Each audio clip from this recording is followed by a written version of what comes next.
Welcome. I'd like to welcome everyone to the Public Works and Planning Commission or Committee meeting. Today, December the 5th. First, we'll call the roll. Commissioner Cush. Present. Commissioner Piercy. Here. Commissioner P. Here. Commissioner James. Here. Commissioner Dodd. Present. Commissioner Boyd. Here. Chairman Johnson. Here. We have a quorum. Approve the minutes of last month's meeting. Mr. Chairman, I have read the minutes, and they appear to be correct and would make a motion for their approval. We have a motion for approval of the minutes. Second. All in favor? Aye. All opposed? We have no public comments. Solid waste report. Director Bishop.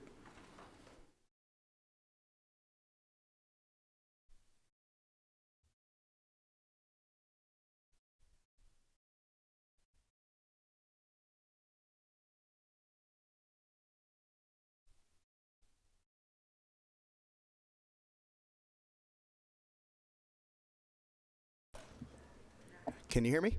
Okay, thank you. My name is Bishop Wagner. I'm your solid waste director, and I've brought Matt Davis. He's the assistant solid waste director for Rutherford County, and I wanted to formally introduce him to the committee this evening, as if I'm ever called away, he may be giving this report to you. Start. So with the waste collection and recycling reports. Since the October report, Rutherford County Landfill accepted 139.74 tons of brush for a revenue of $4,157. We also managed 1,756 tires for a revenue of $1,298. The total combined revenue for the month of November was $455,000. Rutherford County Solid Waste disposed of 2,729.62 tons of waste from all sources in the month of November. 2,274.96 tons were from our convenience centers, and 454.66 tons were from the schools. We recycled 435.1 tons from all sources. That's a diversion rate of 15.93 for November, which is an increase of 4.18% from the October collection. As you can see on the back of your SharePoint on your iPads, I've attached purchasing committee agendas. There will be two specially called purchasing meetings this week in regards to the RFP for site development. The first meeting will be held tomorrow at 4:30 in room 205. We will be receiving bids from companies that are interested in taking on the project at the Rutherford County Landfill for the site development of the transfer station. We will anticipate we'll just receive them to take them under advisement at that time, but you're all welcome to attend, of course. And the second meeting will be on Friday at 1 o'clock in room 205. And we intend to have a selection made at that meeting, and we will be there to announce that as well. So wanted to make sure that was on your radar if that's something that you wanted to attend.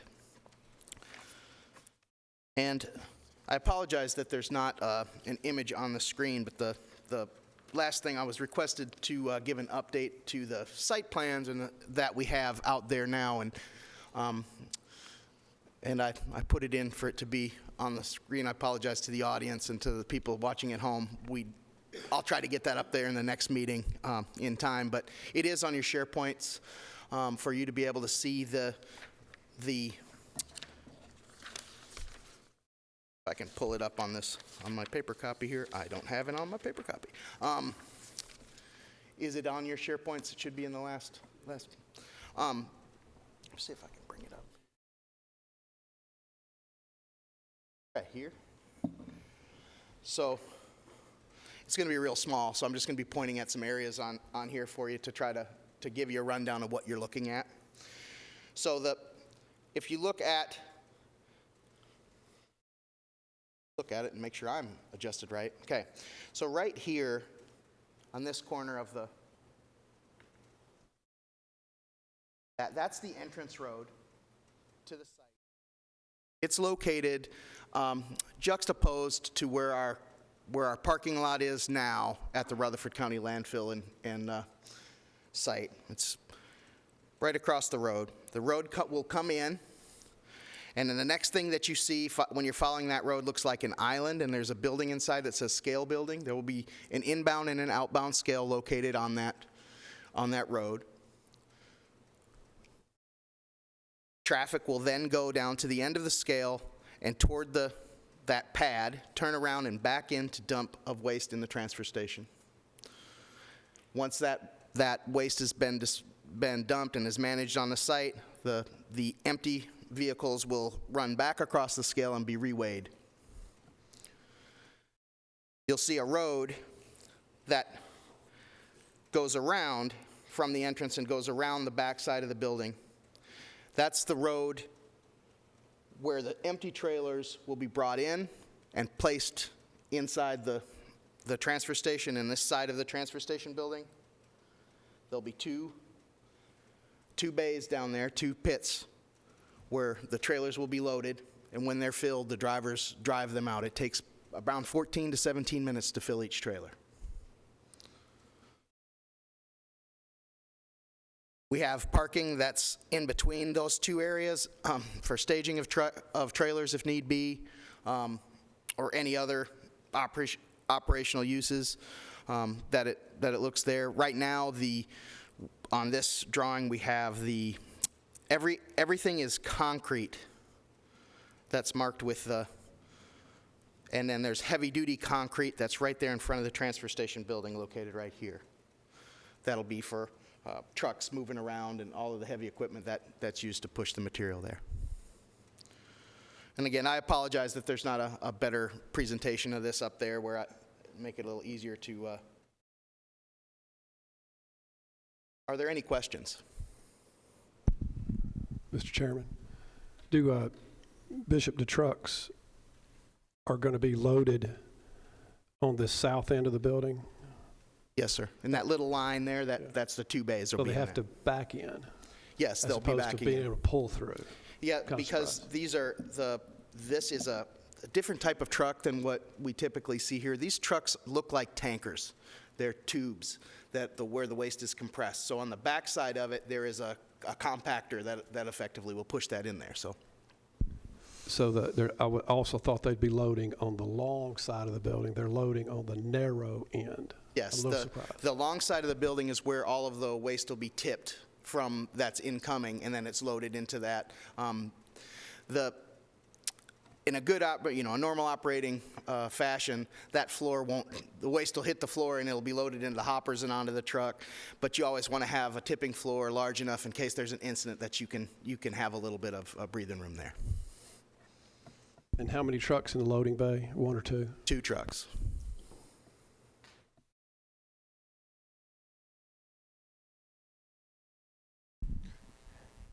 Mr. Chairman, just a question. What's the amount of tonnage that you can move this Up to 1,500 tons a day. And I'm assuming, hold on. This section right here, is that for scalability to grow as the community grows? Yes, that area was left vacant for the purposes of if we ever wanted to place a recycling center or increase the size of the station. I'll say that 1,500 ton a day station is adequate to feed the needs. It's the same capacity station that Nashville, that the WM facility in Antioch is able to accept for all of the waste generated within Nashville currently with a 750,000 population. If we end up utilizing down the road the remaining space there, because it looks like it'll all be kind of blocked in, what's the maximum amount of tonnage that we could, and I know this is long-term down the future.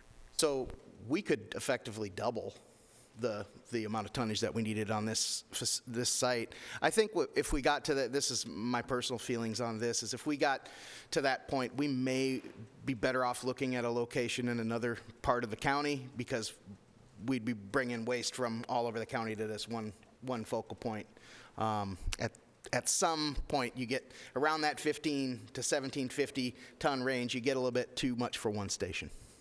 Okay, I just like to see ways to fix the immediate solutions that we're looking at now, but also not just 5 years or 10 years, but long term down the road, what we're left with, and make sure that we're preparing for it. So I just wanted to see how much that little space, because mapping it looks different, but I also know when you get out there and you put stuff on there, it's the scales. I agree.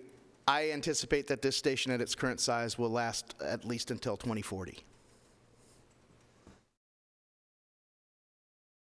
Mr. Phillips? Thank you. Yes, I did. Bishop, you mentioned possibility of building another one long-term way down the road someplace. How does the Murfreesboro transfer station fit in with those plans? That could be the solution to those plans. Of course, when I'm planning for county waste management, I like to optimistically assume that there's going to be a relationship in the future where we're able to split that waste. I have to be conservative in the approach with how we anticipate that we'll manage the waste. However, I would welcome if they had that southern transfer station up and running in a timely fashion with us to be able to work together with them. I think that there's a path forward with us to be able to basically split the county up to be able to deal with the waste that's generated in the southern and the northern part of the county. It'd save us all money on logistics.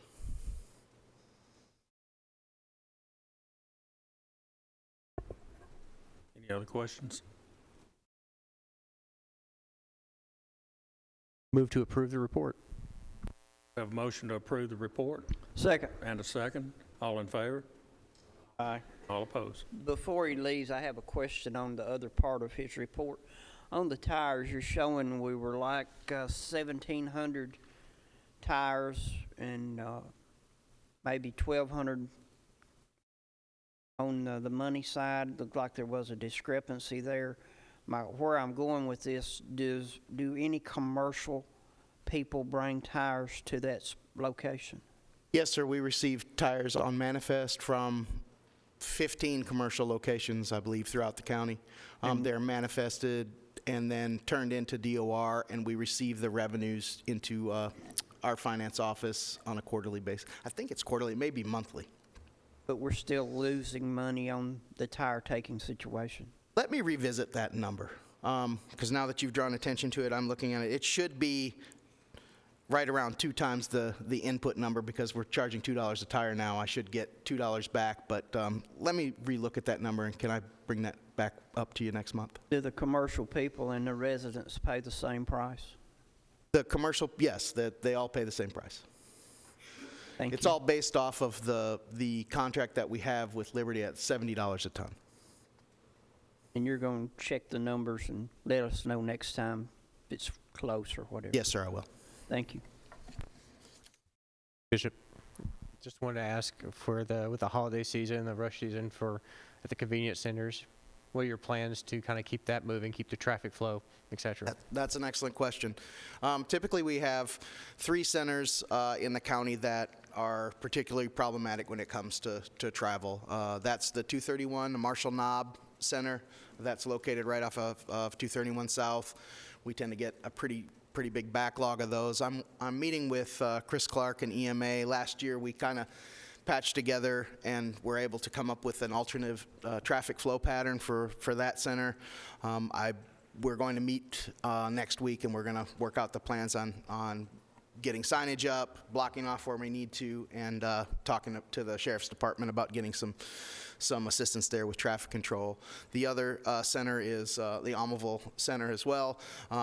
We're going to have similar setup as we had last year, where we try to serpentine the public in that parking lot. We'll have an officer out there on site to direct traffic as well. And then the third most problem site would be the Smyrna Weekly Lane Convenience Center.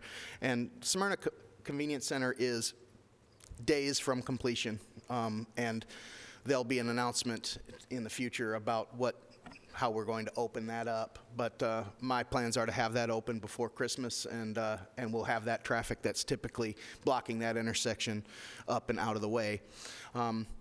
The Laverne would probably be running a close third or fourth in that list, the Sandhill Center, and I will personally be out there at that center directing traffic to try to help ease that. But it's one of those things that I've come to just understand is going to be part of the business there immediately following the holidays. I just ask everyone that goes to the convenience centers to please exercise patience and understand that we're doing everything we can to get you through the line and back to your homes as soon as possible and safely.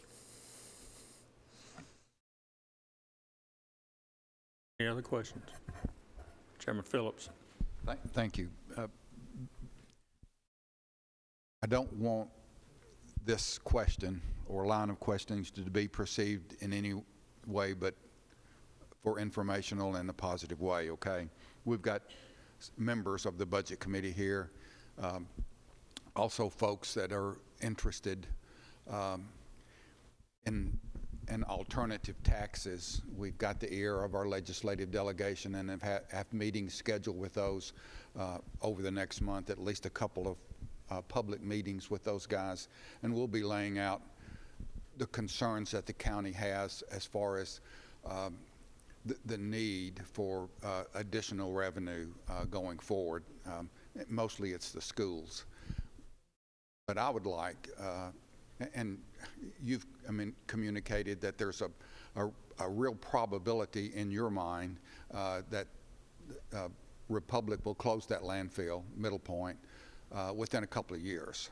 So looking down the road, I'd like some idea as to what the cost of us handling our own garbage in the future over the next year, 2 years, 5 years, maybe even 10, what the next 4 or 5 years look like, so we can communicate some of that information not only to the Budget Committee as we're planning next year's budget and future budgets, but also what the long-term needs of the county is and the position that we're in to give property taxpayers some relief.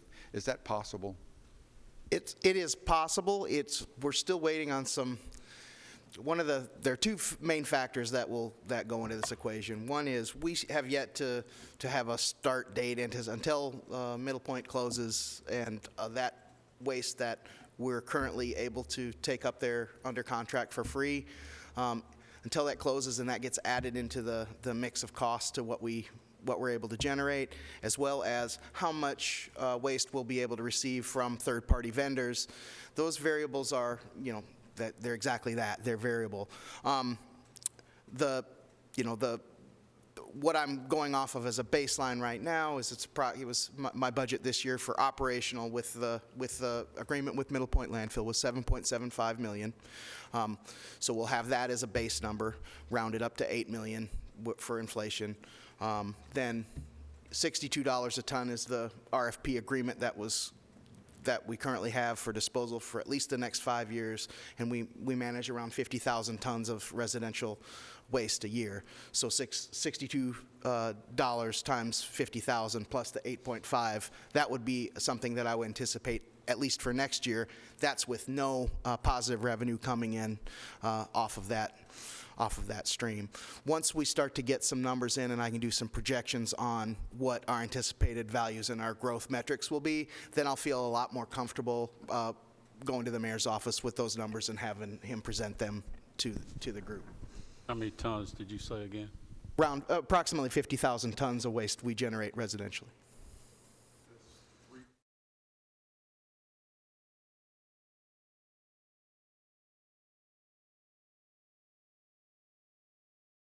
I just went 8 even to, it was 7.75 this year.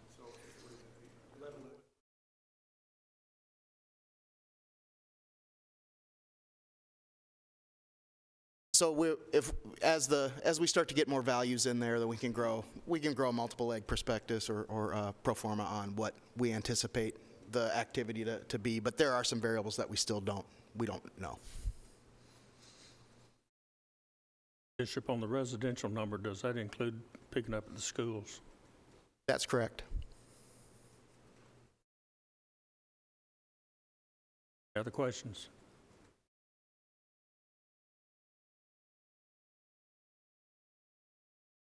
That's all I have. And if you have no other questions, thank you. Thank you.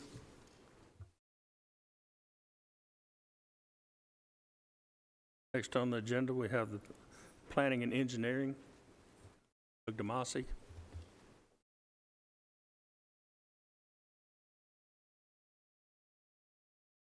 Chairman, I'm Doug DeMasi, your planning director, and I'm short, so that's better. We have before you tonight our regular reports that we have. First, we'll go over our available lot inventory. That's the subdivision inventory file that you'll see on your iPads. If you look on page 5 of that document, it's a total of 8 pages, you'll see that the total available lots, again, these are the recorded lots, is 929. You see from this time last year that is down about 50, 51 lots or so. That is actually up from the last couple of months. It's gone up for the last 2 months. We did see a couple of larger subdivision sections get recorded this past month, and building activity as far as building permits this last month, and Mr. Mark Russell is here. He'll go into that at his report next. But when you have plats being recorded and not as much building activity, you're going to have an increase in your available lots. I was speaking with Mr. Hughes, our county engineer, today. He said that they've been getting a lot of requests for pre-construction meetings for startups, for new sections, new subdivisions and things. I expect this number to continue to increase as we see more plats be recorded, and if building activity stays kind of where it is or doesn't increase, this number will continue to go up. But for now, this time of year is not unusual to see a slowdown in building activity. So just wanted to alert you to that. Are there any questions on that report? Mr. Chair, thank you. Doug, so what you're saying in plain English is, in spite of the interest rates, in spite of the cold weather coming, winter, usually things slow down in the winter, you still have a very robust schedule ahead of development. There's still a lot of there are still a lot of plans being reviewed in our office. Now, I will say, and you'll see this when we prepare our year-end report here in the next month or so, we didn't see as many new preliminary plans, the larger, subdivision startups. We've seen a lot more of, smaller 2-3 lot subdivisions, 4 or 5 lots, something like that, and maybe a few larger sections being submitted for review. But as being on the Planning Commission, the activity we've seen from a plat and plan standpoint hasn't been as robust, but it certainly hasn't stopped. But there is a lot in the pipeline as far as subdivisions that want to get started, new sections that want to get started and everything. So there's certainly not a lack of work to do. That was a long way to answer your question, sorry. Doug, this lot inventory that you mentioned is just in unincorporated areas. This is unincorporated only, correct. So if you looked at cities, it could be a lot larger than There that. would be more, that's correct, yes, sir. Any other questions? Okay, thank you. If there are no other questions on that, I will go into our rezoning report. We do have 3 items for your consideration at next week's meeting. 2 of them are rezoning requests, both of them in Commissioner Pease district, and then the third is a zoning ordinance amendment, so I'll go over those here briefly. The first is for a piece of property located at the intersection of Mockingbird Lane and Las Casas Pike. This is by Chris Rudd. The property is currently zoned residential medium density. They're looking to do a planned unit development, about 20 acres in size. This is a small development, relatively speaking. They're looking to do a total of 61 lots. 21 will be single-family detached lots. 40 will be single-family attached townhomes, which gives it a little higher density than what we would typically see, about 3.16 dwelling units per acre. You'll see in the staff report, as well as the pattern book that's attached in your iPads, a little more detail going through the pages on the subdivision. The property will continue to have existing access onto Mockingbird Lane. There'll be 2 entrance points if you pull up the concept plan there. According to information provided in their pattern book, Mockingbird Lane is to be improved to a 20-foot wide paved cross-section with 4-foot wide gravel shoulders along the frontage. There'll also be some stub roads to the northern portions of the property to provide opportunity for future access to adjacent properties. Single-family detached units will have 2-car garages and driveways that accommodate 4 vehicles. Townhomes will have 1-car garages with driveways to accommodate 2 vehicles. But what we like about this is the access to those townhomes will be off of a private alley, so there won't be any on-street parking. It'll all be parking will all be behind alley-loaded product. And again, you can see the diagrams in the pattern book on that. We do expect to see traffic improvements at the intersection of Las Casas Pike and Mockingbird Lane. There is already a turn lane off of Las Casas Pike onto Mockingbird, but there's going to have to be some changes to that intersection to help with safety. The applicants did state that they would be completing their traffic study prior to the phase one, which would be the townhome element. So we'll have that prior to the site plan going before the Planning Commission should this be approved. Excuse me, the Planning Commission had questions about the traffic and improvements at the intersection of Las Casas Pike and Mockingbird Lane, which I've kind of gone over already. We answered again that there is already a turn lane at that intersection, but that elevation improvements would be proposed. The applicants also are proposing to improve Mockingbird Lane on their side of the road. There are questions about some townhome parking and possible rental of the townhome units. The applicant's representative did state that there would be language in the pattern book restricting renting the units and also against street parking. Following the public hearing, the Planning Commission did recommend approval by a unanimous vote. The second item is a piece of property located at 206 Murfreesboro Street. This is right along Murfreesboro Street and John Bragg Highway. The current property is zoned, the property is currently zoned residential medium density, and they're looking to do office professional zoning. And let me just bear with me a second as I get to that.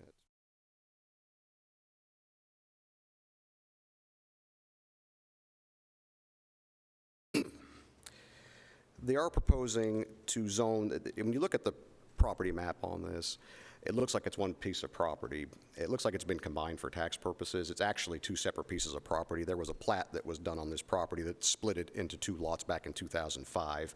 There's never been a plat that actually put it back together.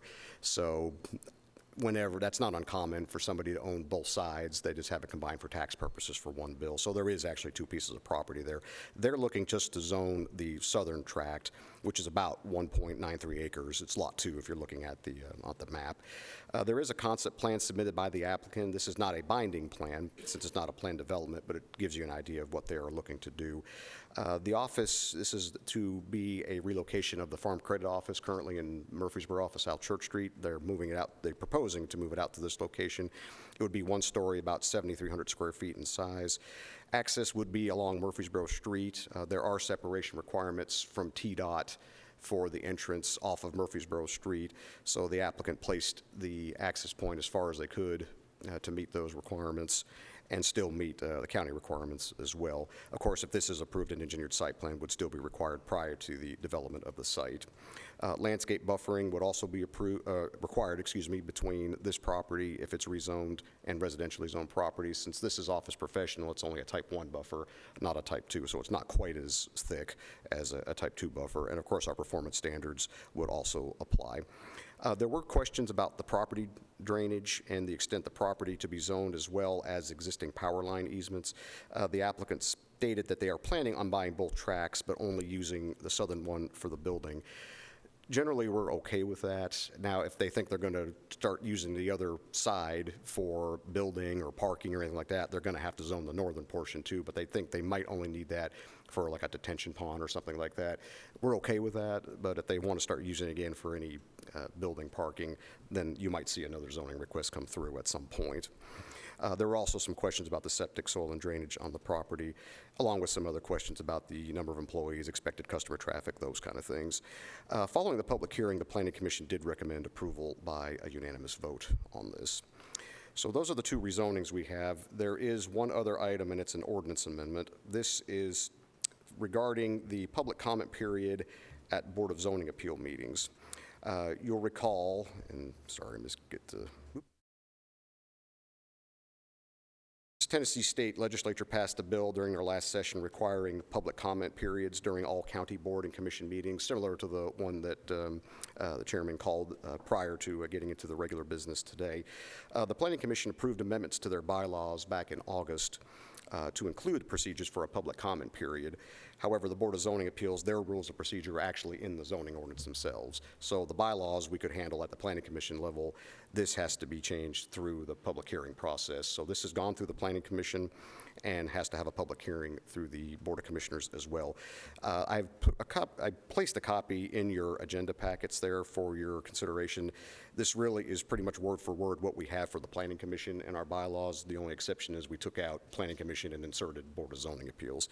So all this is doing is just adding that statutory requirement into our zoning ordinance for BZA meetings. This was considered at the Planning Commission, had a public hearing, no comments, and recommended approval by a unanimous vote.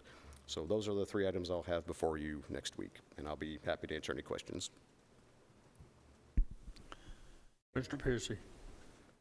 Doug, going back to the Mockingbird Estates, Yes, sir. there no exit in the back of that subdivision?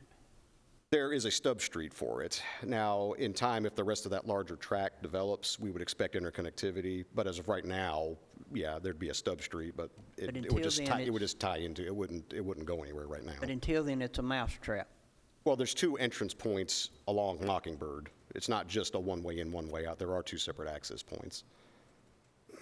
Excuse me. The street goes back in and cul-de-sacs around. Is that what the circle's indicating? I believe so, yes. Let me pull that up. I don't. Unless they Yes. change the rules, all those children that live in those homes right there will have to walk all the way out to that first cross street because the bus will not go in a cul-de-sac. And we've reached out to the Central Schools office when I had this, and the comments they had, I sent to the applicant on this, so they're aware of that.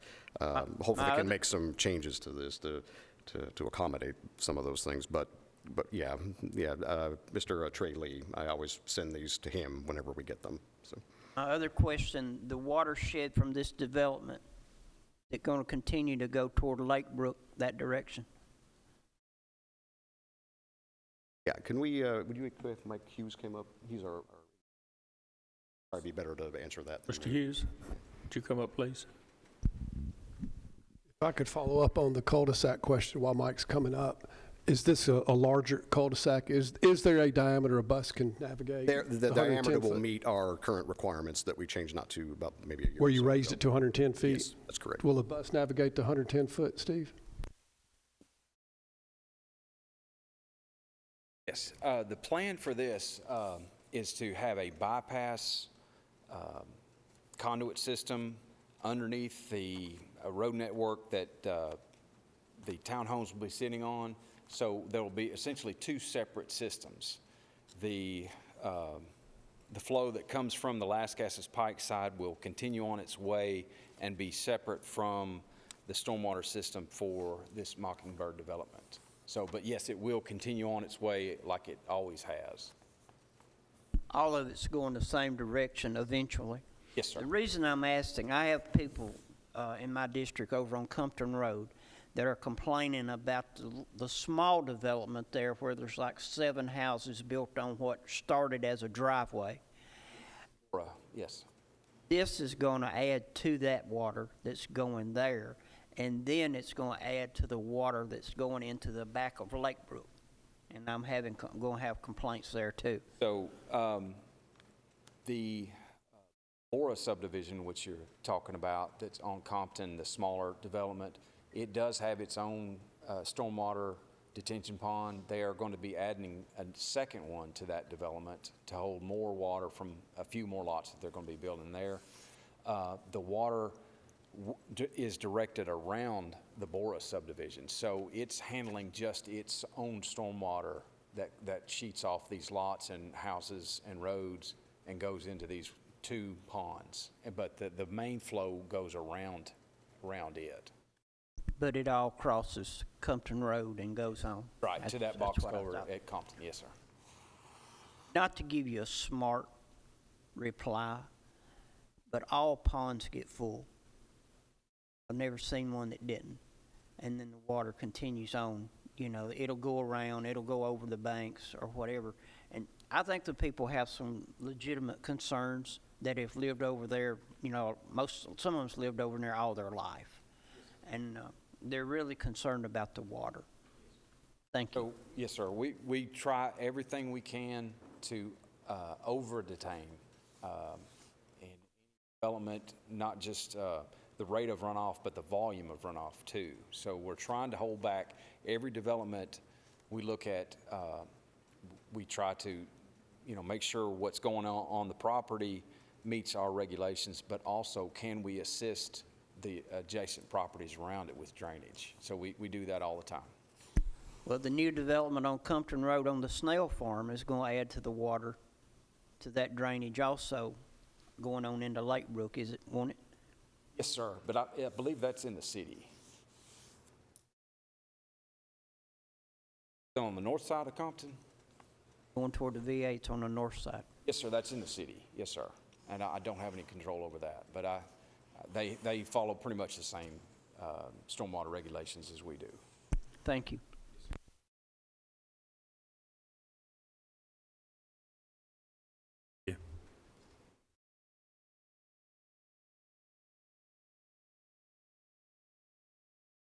I'll make a motion to approve Doug's report. Second. We have a motion and a second to approve the report. All in favor? All opposed? Thank you. Thank you, Doug. Next, we have the building codes report. Tanya Bell. Well, no, we don't have Tanya Bell. How you doing? I'm Mark Russell, Assistant Director of Building Codes, filling in for Ms. Bell. She's out of town to give you the monthly report. November 23, schools facility tax, we collected $425,616 for a total fiscal year to date of $2,687,573.50. Development tax, we collected $6,000 for a fiscal year to date of $45,750. Permit fees for November, we collected $159,543.60. Total number of permits issued for November were 243. Of those, 47 were single-family dwellings, down a little bit from November of last year. I think we had 306, but the numbers have kind of bounced back and forth the last few months. And in November, we did 165 zoning enforcement inspections. And that's pretty much it. Any questions or?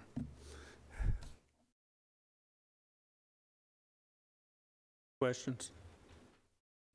Motion to approve his report. Motion and a second to approve the report. All in favor? All opposed?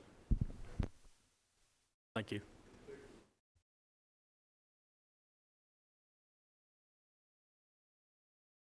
We have the Highway Department.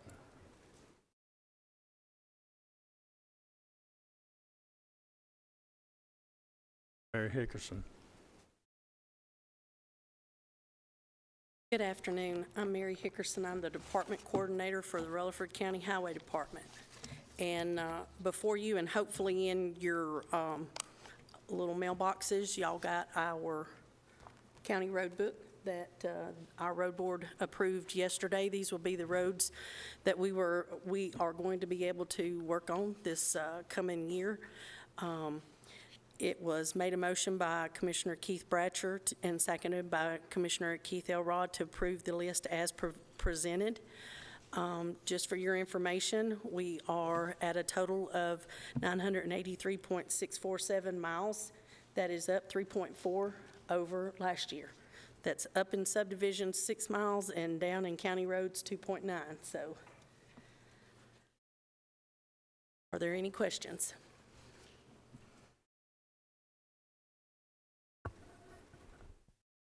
Is that all of your report, Mary? Yes, sir. I'm sorry. Motion Yes. to approve her report. Motion to approve and a second. All in favor? Aye. All opposed? Thank you. Thank you. Christmas.